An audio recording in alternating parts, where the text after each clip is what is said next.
Hello, Fiedelbogen here. To my fellow workers in the vineyard, worldwide, greetings. In today's talk, I would like to address a recent video by Barbarossa in which he talks about hypergamy. Barbarossa's video was prompted by certain remarks I made during my guest appearance on A Voice for Men radio.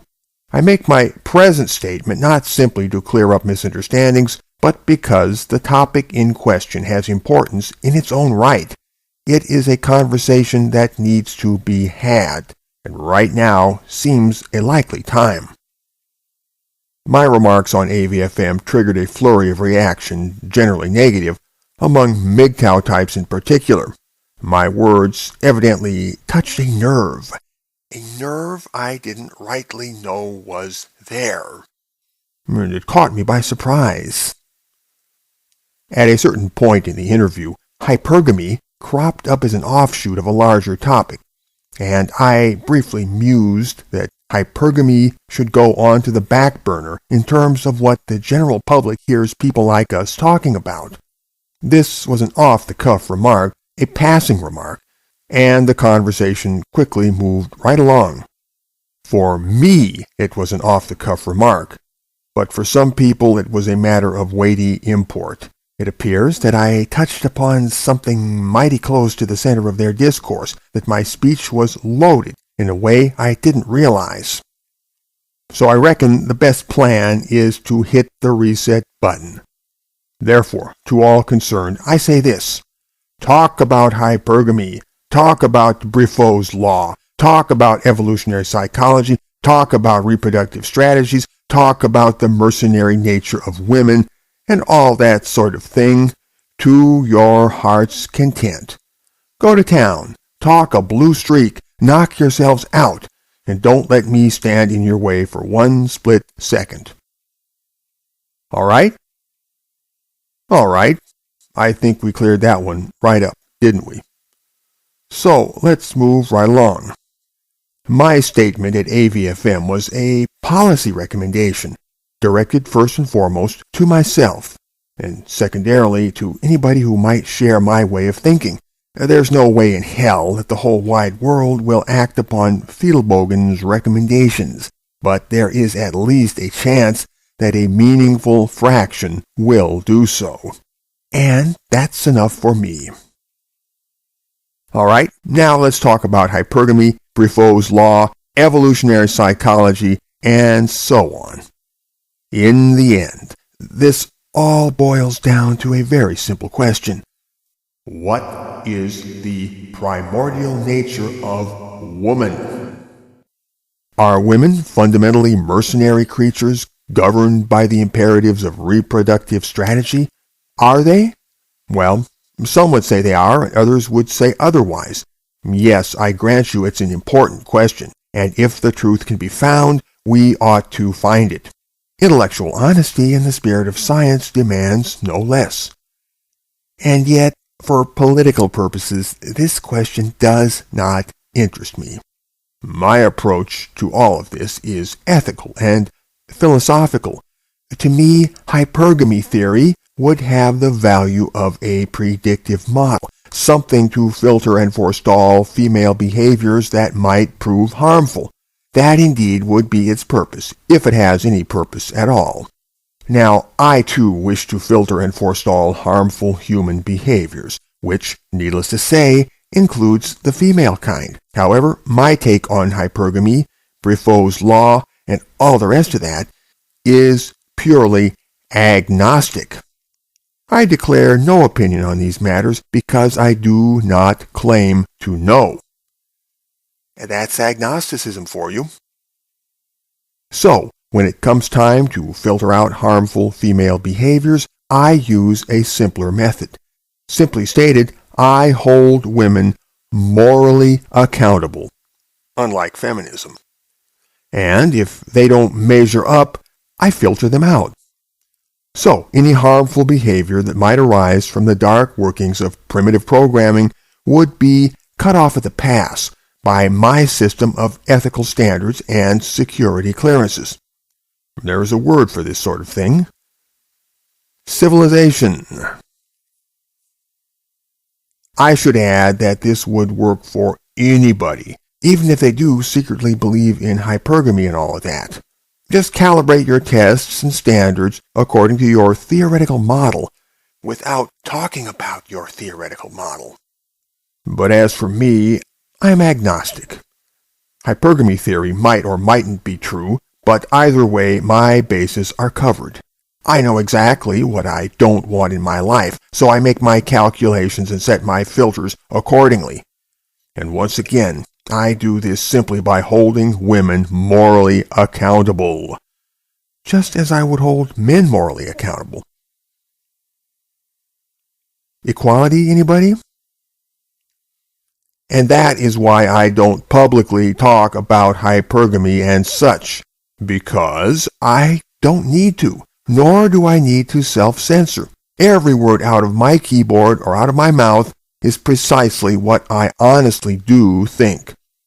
At no point do I ever feel like I am biting my tongue, nor do I walk on eggshells. I stomp them consistently, thank you very much, but I do insist that it's an art. Now, there are considered politic reasons why a person might choose not to speak publicly about hypergamy and such. For starters, you are making it easy for people to call you a misogynist or whatnot. And do I personally give a snap if somebody calls me that? No, not personally. I've been called a misogynist plenty of times for no clear reason, and I've got a mighty thick skin for it. In this line of work, you develop such a skin mighty quick. But look, here's my game. I make it hard for them. I make them work for it. For the plain truth is that I never make anti-woman statements. I attack feminism savagely, ferociously. I call it a social cancer and all manner of bloody awful things. But I never say bad things about women. Do you see the difference? Now, that puts the feminists in a moral bind. Misogynist is the worst thing they can call anybody, and they want to call me that too, but in order to get away with it, they must dig deep into their brains and be highly creative, which puts them in a mentally strained position. I force them to rationalize their words both to themselves and to others, but I give them precious little raw material to work with, which taxes their sanity even as it erodes their credibility. So in this way, little by little, I draw them onto thin ice. It becomes ever more difficult for them to justify their position, both outwardly to the world and inwardly to themselves. And this drives them to increasingly desperate and silly outward behavior. In this way, they discredit themselves by making a public spectacle of themselves. Now just picture such operations multiplied by the power of numbers and the strength of organization. I am constantly imagining such a thing. The thought almost never leaves me. And is the juice worth the squeeze? Oh yes. The juice we can squeeze from them in this way is worth every precious drop. So that is why they mostly stay away from me, because they'd rather stay out of the ringer. And what is more, any juice they could squeeze from me would not be worth their trouble. So, the only ones who attack me are the fly-by commenters, the crap-and-run commandos, the ones who know they'll never sit in the cross-examination chair. And yes, I am famous for getting onto the SPLC hate list. But the people who posted that list are a tiny clique of intellectual cowards. They are not the general public, for the general public would never throw a second glance at somebody like me. Furthermore, the general public has no idea what the Southern Poverty Law Center is up to, and the Southern Poverty Law Center knows this, which is why it has the gumption to do what it does. So in summary, I am not a hypergamy theorist because I want to focus on other issues, because I want to take a philosophical, ethical approach to the problem, because I want to take a political, pragmatic approach to the problem, and because I want to project a separate identity and a separate brand. I would like to discuss the final item on that list. I think it would go well for us if we were not monolithically branded as hypergamy theorists. That was the spirit in which I made my controversial remarks on AVfM, and if I'd had more time, I would have delved into it. If we are to be monolithically branded at all, let this be only in the sense that we are pro-male and not feminist. That's it. These two things will group us as a political community just as far as we need to be grouped, but no farther.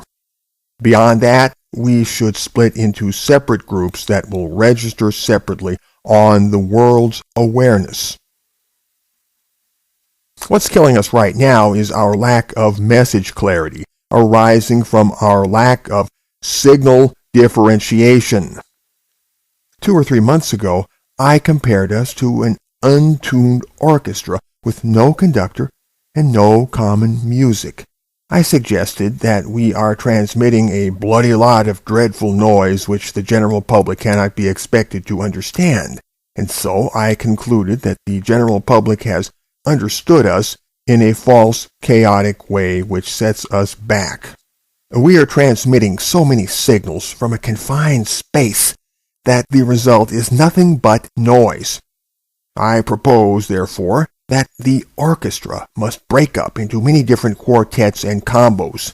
These new groups must leave the narrow concert hall and disperse through the big, broad city, where each can set up on its own corner, play its own music, and attract its own crowd. That doesn't mean we are quarreling with each other. It means that we want to establish the purity of our separate messages with enough distance so that they don't run together into a slurry. That is why we spread out into the big, broad city. In this way, we become not a movement in the customary sense, but a social organism, or if you will, a social environment. That is what it means to go ambient. Rather than being a point on the terrain which the public can point a finger at, we become the terrain itself by spreading ourselves all over it. And you cannot point your finger at a terrain because you cannot point it everywhere at once. Speaking for myself, I know I don't want to be stuffed into the same bag with a bunch of people who talk about things which I, myself, don't talk about. It's not that I oppose what they are saying. Maybe I do, or maybe I don't. But the point is that I am silent about those things, or nearly so, for reasons of strategy. So I'd rather my own message didn't get lost in the general buzz cloud of other messages, and I know that other messengers would feel likewise if they gave it some thought. Yes, I believe it is in the interest of all to establish signal differentiation, because different people with different strategies should attack the problem from different directions and not interfere with each other.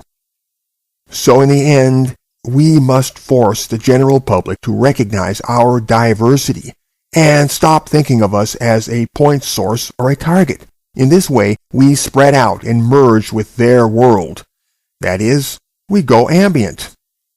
And we make clear that separation between us and them is artificial, that we are them, that they are us, flesh of our flesh, blood of our blood, and that feminism is something radically separate from all of us. And so, the binary of non-feminist versus feminist will settle into place as a foundational pattern of life, and feminism will be isolated and pushed to the margins. To encourage that future, I would make many pathways available to the many publics. Since a lot of people, men and women both, don't wish to hear that they are driven by primitive biology, I will indulge their sense of lofty morality or appeal to their fear of consequences. Meanwhile, Barbarossa and others of his school will administer their blunt medicine to all with the hardihood to listen. In the end, nobody self-censors, and all roads lead to Rome. As a parting thought, I note with interest that Barbarossa declines to call himself a non-feminist. Well, since I am pretty sure that he would also decline to call himself a feminist, what does that leave? Yes, Barbarossa, it looks like you are a non-feminist, whether you like it or not. Unless you prefer to be a feminist? Well, no, I didn't think so. But fear not, non-feminism is a wide-open frontier territory with room to spare for any non-feminist man or woman who wants to carve out a homestead. We are all non-feminists after all. Or do we prefer to be feminists? Well, no, I didn't think so. Fiedelbogen. Out, out, out, out, out, out, out.